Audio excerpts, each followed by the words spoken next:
sila keempat, kerakyatan yang dipimpin oleh hikmat kebijaksanaan dalam permusyawaratan perwakilan.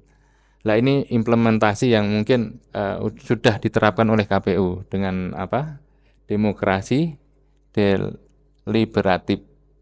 Ini nilai-nilai Pancasila ini seharusnya menjadi sebuah habit ya. Jadi kalau memang itu sudah sering kali kita diskusikan ya, menjadi pemikiran, dan itu menjadi sikap kita dan menjadi sebuah kebiasaan kita. Di dalam bingkai kebinekaan, Pancasila itu bukan hanya sekedar slogan, tapi Pancasila adalah kompas moral kebangsaan.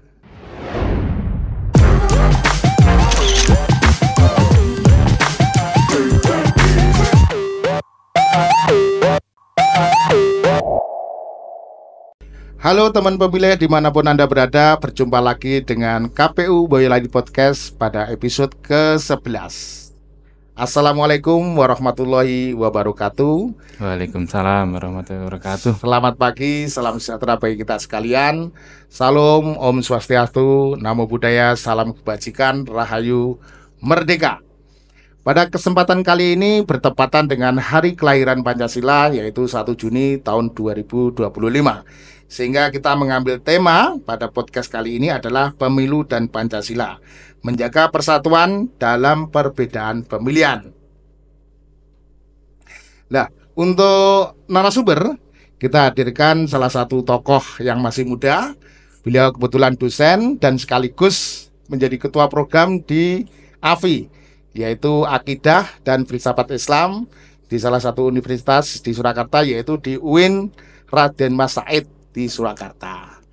Bagaimana kabarnya Mas Bowo?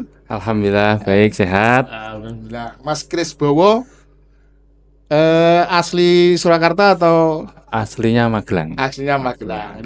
Beliau namanya Mas Kris Bowo ya. Kris Bowo lengkapnya? Kris Bowo Laksono. Kris Bowo Laksono ya, Mas Kris Bowo Laksono.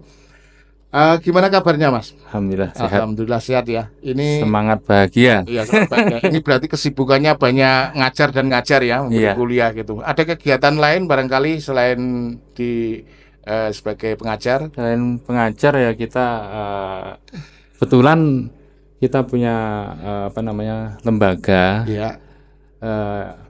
QTI namanya, Quantum Transformation Institute.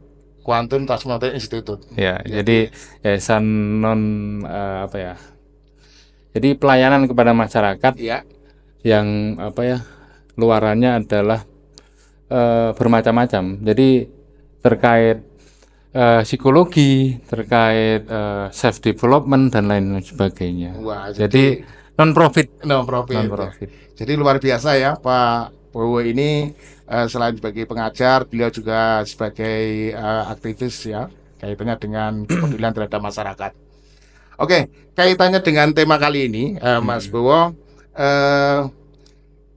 mengapa penting ya membahas hubungan antara pemilu dan Pancasila dalam konteks kehidupan berbangsa saat ini? Ya. Pemilu dan Pancasila. Pemilu dan Pancasila.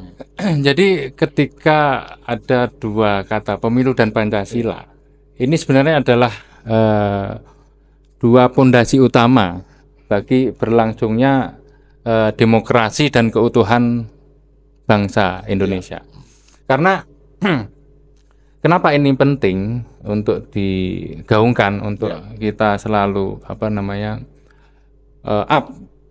Karena saat ini politik saat ini seperti Mas atau Pak saya panggilnya. Iya, silakan.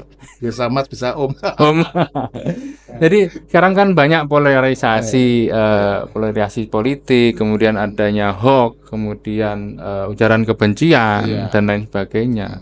Jadi perlu kiranya Pancasila ini sebagai guidance, sebagai penopang demokrasi, sebagai penuntun, seperti ada ketuhanan, kemudian kemanusiaan, persatuan, musyawarah, keadilan. Nah, ini menjadikan nilai moral atau guidance sehingga pemilu itu lebih bisa beradab dan berkeadilan. Jadi sebenarnya pemilu ini kan tidak lepas dari momentum demokrasi ya, momentum demokrasi di mana masyarakat itu bisa menyalurkan aspirasinya, dia bisa memilih pemimpin atau wakil-wakilnya. Tapi kenapa justru ini kok banyak sekali polarisasi atau kadang malah terjadi perpecahan di masyarakat ini. Padahal demokrasi ini sepertinya ya justru apa bisa bisa melekatkan ya. Tapi kenapa ini justru ada polarisasi dan kadang terjadi perpecahan di masyarakat? Oke, jadi seharusnya ini kan pemilu ini kan adalah amanat konstitusi. Amanat konstitusi yang pemilu reguler itu per 5 tahun itu kan amanat institusi. Jadi ketika ada kata pemilu itu sebenarnya kan benar ada polarisasi karena pemilu, saya sering merujuk ke KPU ya, ke KPU bahwa pemilu itu adalah konflik yang sah dan legal. Konflik yang dilegalkan. Yang dilegalkan. Dijamin undang-undang ya. Ya, dijamin undang-undang. Tapi kadang gini, terkadang pesta demokrasi itu harusnya itu kan penuh dengan kebahagiaan, penuh dengan kedamaian dan bermartabat. Tapi prakteknya pertarungan ini kalau dalam kacamata filsafat itu ada namanya patos. Patos itu lebih mengedepankan emosional. Sehingga yang terjadi apa? Yang terjadi adalah ujaran kebencian. Yang terjadi adalah framing. Yang terjadi adalah black campaign, balas dendam dan lain sebagainya. Jadi harusnya pemilu yang bermartabat itu tidaknya ada logos, etos dan eros. Logos itu adalah bagaimana kita berdialektika itu dalam pertempuran itu dengan nalar yang bersih, nalar yang jernih. Kemudian dipadukan dengan etos. Etos itu etik.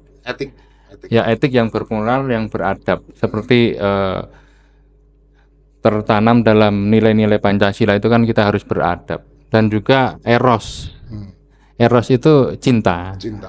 Maka ketika berasaskan Pancasila dalam konteks pemilu, ini endingnya pertarungan ini bukan menang-menangan, tapi bagaimana kita mencintai Indonesia, bagaimana kita tetap menjaga persatuan Indonesia menjadi utuh dan mengawal demokrasi ini agar tetap bisa berkeadilan dan bisa mensejahterakan seluruh rakyat Indonesia. Oke, kalau jadi intinya saya tadi tidak bisa ngulang apa yang disampaikan oleh Mas dosen ya atau Mas Bowo ya. Jadi intinya ada cinta, ya ada etika dan ada logika. Kalau dibalik seperti itu ya. Jadi tapi dalam konteks ini banyak kita melihat dari para pakar juga menyampaikan bahwa sebenarnya kita untuk menghindari ya perpecahan, kita tidak melakukan framing, tidak melakukan penjelekan atau ujaran kebencian, itu namanya perlu etika ya, etika politik gitu. Nah, dalam hal ini, dalam konteks ini, kira-kira etika politik itu dan Pancasila itu bagaimana itu bisa ditransformasi ke dalam satu konteks pemilu sekarang ini? Oke, terima kasih. Pertanyaannya luar biasa ini. Tapi tadi saya perlu garis bawahi ya. Ada polarisasi dan lain sebagainya. Kemudian ada konflik yang berkepanjangan, yang ada patos itu merajalela. Itu bukan sistem yang salah. Jadi bukan KPU yang salah. Tapi memang kesadaran kita itu yang belum naik level. Jadi seharusnya dari kesadaran yang reaktif menuju ke kesadaran yang reflektif. Kemudian tadi ya, ketika hubungan etika politik dan Pancasila, etika politik ini sebenarnya adalah cabang dari filsafat moral yang berbicara tentang bagaimana seharusnya kekuasaan ini berlaku secara benar dan adil. Sedangkan Pancasila, kalau saya sering dengar itu Pancasila adalah Philosophia Grundslag. Apa itu? Itu dasar filosofi. Dasar filosofi. Dasar filosofi, dasar pijakan, pandangan hidup, atau bisa dibilang dasar negara Indonesia Iya. yang memuat setidaknya ada nilai-nilai moral, Nilai-nilai moral, nilai-nilai spiritual, nilai-nilai sosial, yang dimana nilai-nilai tersebut diambil dari semangat kearifan lokal. Pancasila itu kan dari kearifan lokal dan nilai-nilai universal. Jadi Pancasila ini adalah produk original dari Indonesia. Nggak ada di negara lain itu mempunyai etika politik yang seperti kita punya. Pancasila itu nggak ada. Nah kemudian kalau kita bedah Pancasila sebagai landasan etika publik dalam ini kaitannya pemilu ya. Sila pertama misalnya ketuhanan yang Maha Esa. Jadi politik harus dilandasi dengan nilai-nilai spiritual, bukan hanya sekedar ambisi. Ambisi untuk menang saja ya. Iya, kita itu punya ini loh Mas, kewajiban dalam agama saya terutama itu kan kita berikan tanggung jawab amanah untuk menjadi khalifah fil ard. Bukan khilafah ya, mendirikan negara khilafah bukan tapi menjadi khalifah atau menjadi pemimpin. Jadi itu adalah amanah dari ajaran agama bahwa politik itu kita harus terjun. Karena dengan berpolitik kita mempunyai semangat untuk memanajerial, untuk memimpin apa yang bisa kita pimpin. Bukan ambisi, tapi ini adalah amanah. Tanggung jawab. Minimal sebagai kepala keluarga, sebagai kepala atas diri kita sendiri, kalau bisa ya khairun nasi anfa'uhum linnas. Sebisa mungkin kita menjadi seorang yang punya pengaruh kebaikan ke dalam tataran tatanan yang lebih luas. Itu yang pertama. Kalau yang kedua, kemanusiaan yang adil dan beradab ini, jadi implementasinya adalah ketika kampanye misalnya atau kontestasi, itu tidak boleh merendahkan martabat manusia. Jangan menjelek-jelekan itu ya. Jangan menjelekkan. Tadi kan patos itu kan menjelek-jelekan. Makanya polarisasi itu. Ya. Kemudian persatuan Indonesia. Ini saya ada beberapa catatan memang. Persatuan Indonesia itu dengan perbedaan pilihan tidak boleh memecah belah bangsa. Karena perbedaan itu adalah sunatullah. Kalau pepatah Arab itu mengatakan likuli roksin rokyun. Setiap kita itu kan mempunyai rokyun atau pendapat. Sedangkan perbedaan itu juga sunatullah karena suku, ras itu kan sudah sunatullah. Bukan kita yang meminta, bukan kita yang menciptakan, tapi sudah dari sananya itu kan. Tapi bagaimana kita bisa merangkai perbedaan ini menjadi sebuah keharmonisan, itu yang harus dijaga.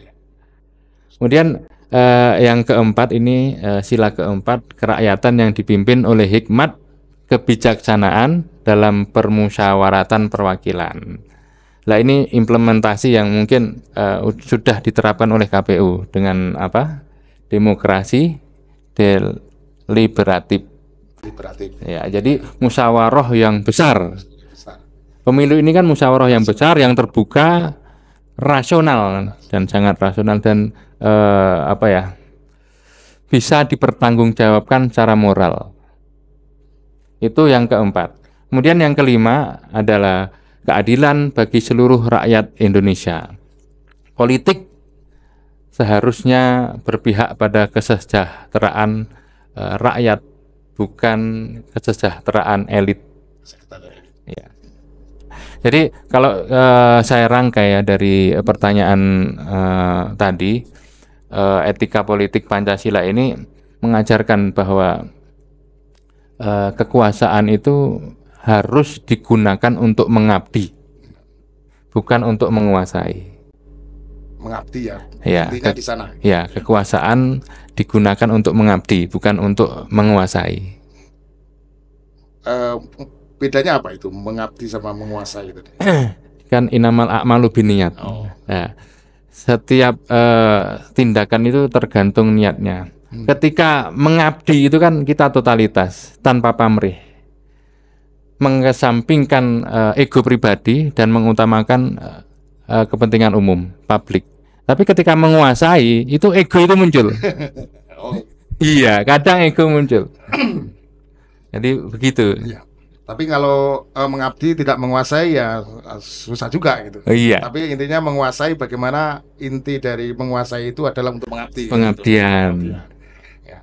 Oke, Mas Bowo, ada lagi kaitannya dengan penjelasan ini?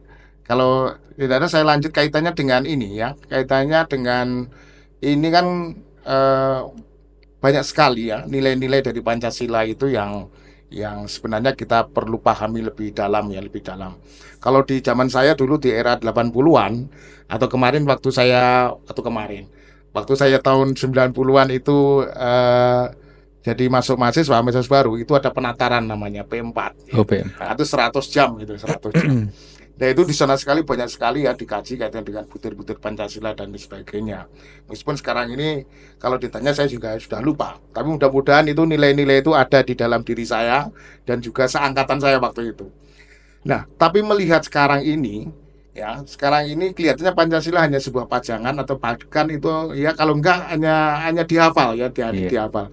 Bahkan ada yang malah tidak hafal gitu. Oh. Nah, ini kecenderungan apa ini Mas? Ada hal apa yang perlu digarisbawahi kaitannya dengan kondisi sekarang ini? Jadi kenapa Pancasila tidak cukup dihafalkan ya mungkin? Iya. Jadi karena gini, Mas, nilai itu tidak hidup di kepala, tapi hidup dalam tindakan. Sama seperti filsafat moral dari Aristoteles itu mengatakan bahwa kita mendapatkan pengajaran bahwa kebajikan itu adalah habit. Kebajikan itu habit, bukan hafalan. Jadi kadang kita disebut Pancasilais itu bukan karena hafal 5 sila itu, enggak. Harusnya bukan cukup sampai di situ. Tapi bagaimana kita bisa istilahnya hidup dengan nilai-nilai Pancasila? Bagaimana kita mempunyai karakter yang berkeadilan? Bagaimana kita mempunyai karakter yang beradab? Kita mengedepankan kepentingan umum daripada kepentingan pribadi dan lain sebagainya. Seharusnya itu yang bisa disebut Pancasilais, bukan cuma hafal sila 4 itu enggak. Ya, jadi kadang kita terjebak dalam ini ya, simbolisme tanpa substansi. Ada filsuf dari Prancis namanya Jean Baudrillard itu, dia sering mengatakan bahwa masyarakat modern saat ini itu sering terjebak dalam simulakra. Simulakra itu adalah kita sering jatuh pada simbol bukan pada kenyataan. Jadi misalnya simbol-simbol aja. Iya, kita hanya mengabdi pada simbol tanpa kenyataan, realita atau substansi atau nilai batin. Misalnya gini, belum masuk ke Pancasila nih. Misalnya masalah ekonomi ya, dalam dunia ekonomi misalnya, kita mengkonsumsi, misalnya ada sosialita itu kan. Konsumsi tas LV, Hermes, kemudian Gucci dan lain sebagainya. Itu kan mereka terjebak, beberapa ya, enggak semuanya ya, terjebak pada simbolisme. Mereka membeli status sosial. Mereka membeli kekuasaan. Karena dengan status sosial dan kekuasaan semakin tinggi, membeli kemewahan, bukan membeli fungsi. Substansinya tas itu kan fungsinya. Kadang yang mewah-mewah itu yang harganya ratusan juta bahkan miliaran, itu fungsinya itu kalah dengan yang harganya 100.000, 1 juta. Itu contoh kecilnya. Kalau contoh kita kaitkan dengan Pancasila misalnya, mungkin di KPU ini kan saya tadi lihat masuk Mas, Ya. banyak terpampang simbol-simbol Pancasila di situ. Nah itu bagus. Tapi apakah secara substansi KPU ini telah berlaku berkeadilan untuk semua lapisan? Mengarah ke sana, insya Allah. Lah itu maksudnya. Jadi kita nggak boleh terjebak dalam simbolisme, tapi kita harus sampai kepada substansi. Substansinya. Banyak sekarang Mas instansi-instansi instansi-instansi ketika upacara itu selalu membacakan butir-butir Pancasila. Tetapi apakah di setiap instansi itu terjadi suatu persatuan bekerja sama untuk membangun negara? Tadi pertanyaan barusan itu, hidupilah satu sila hari ini saja. Ya. Itu lebih baik atau itu lebih revolusioner daripada 1000 upacara. Luar biasa sekali. Mas Bowo, jadi kaitannya dengan Pancasila ini, nilai-nilai Pancasila ini seharusnya menjadi sebuah habit ya. Jadi kalau memang itu sudah sering kali kita diskusikan ya, menjadi pemikiran, dan itu menjadi sikap kita dan menjadi sebuah kebiasaan kita, dan akhirnya menjadi sebuah kebiasaan, menjadi habit, dan itu akan membentuk sebuah karakter yang nilai-nilai Pancasila. Oke, ini luar biasa sekali ya Mas Bowo. Tapi saya lebih ke fokus kaitannya dengan sila ketiga ya. Sila ketiga kaitannya dengan persatuan. Ya. Persatuan. Nah, ini kan pelantikan para kepala daerah dan juga pelantikan presiden, pelantikan dari wakil-wakil dewan itu kan sudah dilantik sudah cukup lama ini. Tapi ruhnya, hawanya perbedaan ini kok masih kental sekali. Nah sekarang ini bagaimana ya sikap kita atau hal yang mungkin ada sesuatu yang ingin disampaikan kaitannya dengan menjaga persatuan di tengah kondisi sekarang ini ya, yang lebih penting sekarang itu masalah ekonomi di masyarakat mungkin lebih penting ya daripada kaitannya dengan bicara-bicara tentang perbedaan itu. Nah bagaimana Pancasila ini berperan kaitannya dengan menjaga persatuan, kaitannya dengan pemilu pasca pemilu ini. Jadi baik, luar biasa pertanyaan. Jadi sebenarnya jawabannya simpel sih, cuma untuk melakukan itu ya perlu effort mungkin. Ya karena sebenarnya setelah kompetisi selesai itu seharusnya kita kembali ke rumah besar kita, Indonesia. Intinya di situ ya. Iya, selesai sebenarnya, tapi untuk mengawal itu kan perlu effort memang. Jadi setelah pasca pemilu itu memang harusnya kembali ke rumah besar. Setelah itu kompetisi selesai, kita mempunyai peran untuk mengawal demokrasi ini tetap sehat.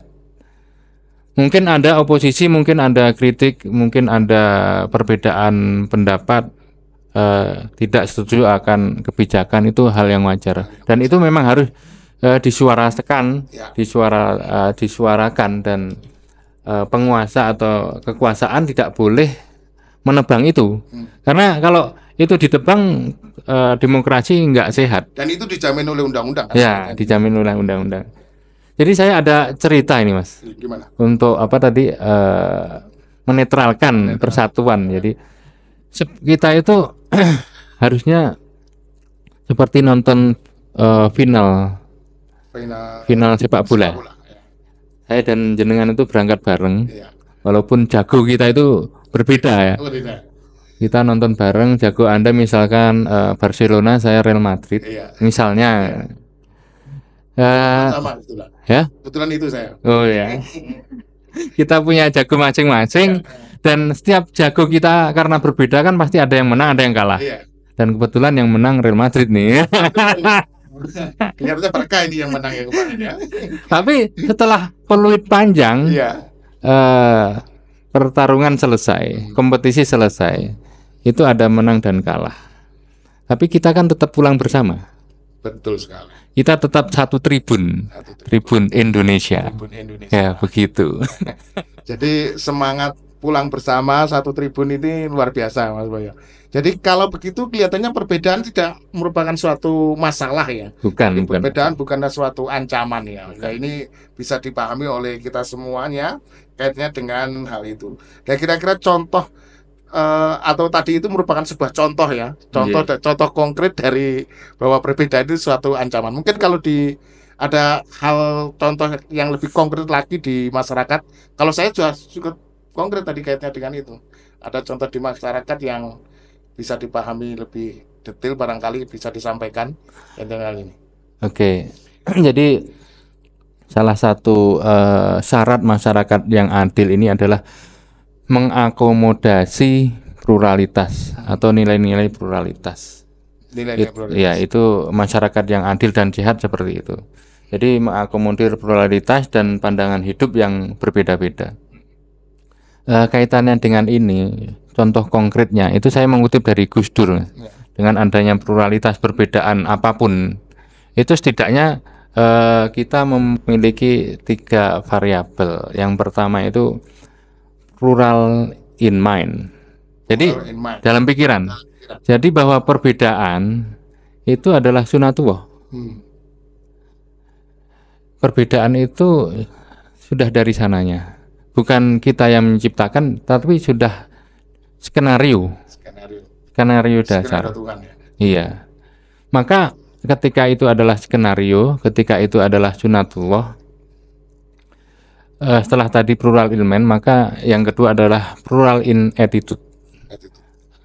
Attitude kita atau sikap kita bagaimana. Maka yang keluar dari plural in attitude itu adalah kita harus mempunyai sikap toleran atas perbedaan, bahwa ikhtilafu fi ummati rahmah, bahwa perbedaan itu adalah rahmat, bahwa perbedaan itu adalah suatu yang indah. Tanpa ada perbedaan ya membosankan. Kemudian yang terakhir plural in action. Setelah kita mempunyai pemikiran bahwa plural itu adalah suatu sunnatullah, kemudian attitude kita itu harus toleran, kita harus menghargai. Kemudian aksi kita bagaimana? Aksi kita adalah ketika ada suatu kezaliman, entah itu kepada minoritas ataupun siapapun yang tertindas, maka wajib bagi kita untuk bersatu melawan bentuk-bentuk penindasan tersebut. Itu pun tertuang dalam pembukaan Undang-Undang Dasar 45 ya. Iya. Jadi menarik sekali ya. Jadi tadi kaitannya dengan plural, 3 plural ya, plural. Yaitu kaitannya dengan pikiran itu akan membentuk sikap dan akan membentuk segala tindakan tadi ya. Luar biasa sekali. Nah, jadi menarik sekali tadi perbincangan panjang lebar kaitan dengan hal ini. Agar ini menjadi sesuatu yang lebih bisa dipahami lagi ya. Mungkin untuk closing statement Mas Bowo bisa menyampaikan hal-hal singkat kepada teman pemilih dimanapun Anda berada, mungkin bisa disampaikan Mas Bowo. Ketika berbicara tentang tadi ya, itu tadi yang kita obrolkan itu berusaha kita peras ya. Jadi menjadi apa ya, suatu yang pointer utamanya. Jadi saya bisa ringkas begini, bahwa perbedaan itu adalah bukan ancaman. Perbedaan itu adalah kekayaan. Jadi dalam bingkai kebinekaan, Pancasila itu bukan hanya sekedar slogan, tapi Pancasila adalah kompas moral kebangsaan. Luar biasa sekali. Jadi Pancasila merupakan kompas moral kebangsaan. Jadi saya tidak akan menggarisbawahi dengan apa yang disampaikan oleh Mas Bowo tadi. Dan tentunya saya terima kasih kepada Mas Bowo sudah menemani kita dalam Boyolali KPU Podcast. Saya juga terima kasih Mas sudah diberi kesempatan untuk bisa ikut berkontribusi. Di sini. Terima kasih, semoga sehat selalu. Dan terima kasih pula kepada teman pemilih dimanapun Anda berada yang sampai saat ini masih setia menemani kita bersama.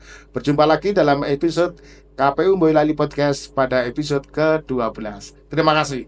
Wassalamualaikum warahmatullahi wabarakatuh. Waalaikumsalam warahmatullahi wabarakatuh.